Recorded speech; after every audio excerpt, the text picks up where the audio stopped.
The Man of Fire. Everything looked bad for Israel.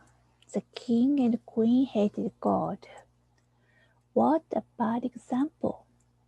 Soon the people also hated God and worshipped false gods. Did anyone love God? Yes, there were a few faithful worshippers. One day, God spoke to one man named Elijah. Elijah told wicked King Ahab, "As the Lord God of Israel lives, there shall not be dew nor rain these years, except at my word." This meant famine. God would not let his people Israel go on in their wickedness. After warning the king, God sent Elijah to a quiet place in the country. There, by a brook, Elijah waited. God sent ravens to feed him. They brought bread and meat, morning and evening, and Elijah drank from the brook. Soon the brook dried up, because there had been no rain in the land. God's word was come true.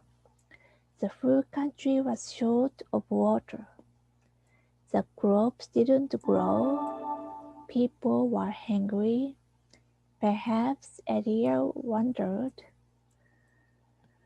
what would happen to him now that the water was gone. God told Elijah, "Arise, go to Zarephath and dwell there. See, I have commanded a widow to provide for you." God knew his servant's needs. But what a strange way to provide. Henry, Elijah obeyed God. When he got to Zarephath, the widow was at the city gate gathering sticks for firewood. "Please bring me a little water in a cup," Elijah asked the woman. "Please bring me a morsel of bread." "I do not have bread," the widow answered. "Only a handful of flour in a bin and a little oil in a jar." Suddenly, the lady told the prophet that when this was finished, she and her son would starve to death. "Do not fear. Make me a small cake from it first, and afterwards make some for yourself and your son," Elijah said. "The flour will not be used up, nor the oil, until the day the Lord sends rain on the earth." God would have to work a miracle for that to happen. And he did. The lady and her son ate for many days. Yet the bin of flour was not used up, nor did the jar of oil run dry. Elijah lived with them.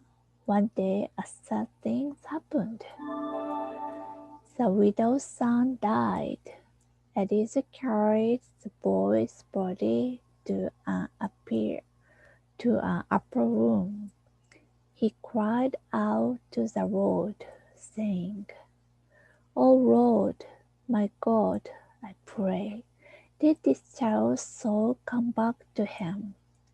What an impossible prayer! The Lord heard the voice of Elijah, and the soul of the child came back to him, and he revived. When Asa took the child and gave him to his mother, she said, "Now by this I know that the word of the Lord in your mouth is the truth." 3 years later, God sent Elijah back to the king, saying, "I will send rain on the earth." Go to Ahab.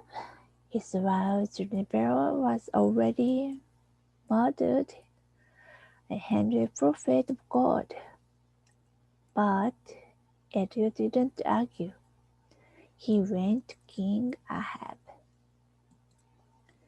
When the two men met, Elijah challenged Ahab to gather all Israel and 850 false prophets in a place called Mount Carmel. Elijah spoke to the people, "If the Lord is God, follow him." Elijah has two bowls to prepare the sacrifices, but no fire was to be used to light them. "You call on the name of your gods, and I will call on the name of the Lord," he said. And the God who answers by fire is God. "It is well spoken," the people answered. From morning to evening, the false prophets called upon their false gods. They dipped and danced and cut themselves with knives until they bled, but no fire came. Then Elijah soaked the wood and sacrificed with water, and prayed, "O Lord, hear me, that these people may know that you are the Lord God." Then the fire of the Lord fell. It burned up the wood and the wood. Then it burned up the stone altar. When the people saw it, they cried, "The Lord, He is God." And Elijah said, "Says the prophet of Baal, do not let one of them escape." Elijah did what King Ahab should have done long before. He killed the false prophets. Then God's servant told Ahab that rain was on the way. Soon a small cloud appeared. Would there be rain after more than 3 years of deadly drought? In a little while, the sky became black with clouds and wind, and there was a heavy rain. God sent the rain. God showed the people that Elijah was telling them the truth. God showed that He alone is the true God. Do you think King Ahab honored God and his servant Elijah? No, in fact. Jezebel tried to kill Elijah, but he got away. In the end, Ahab died in battle, and servant pushed Jezebel off a high wall in the palace. She crashed to her death on the stones below. What happened to Asa? One day, God sent a chariot of fire with houses of fire, and Asa, God's man of fire, went up by a royal mind into heaven. The man of fire, a story from God's Word's Bible, is found in 1 Kings 17 to 19, 2 Kings 2. The entrance of your words gives the light. Psalm 119, verse 130. The end.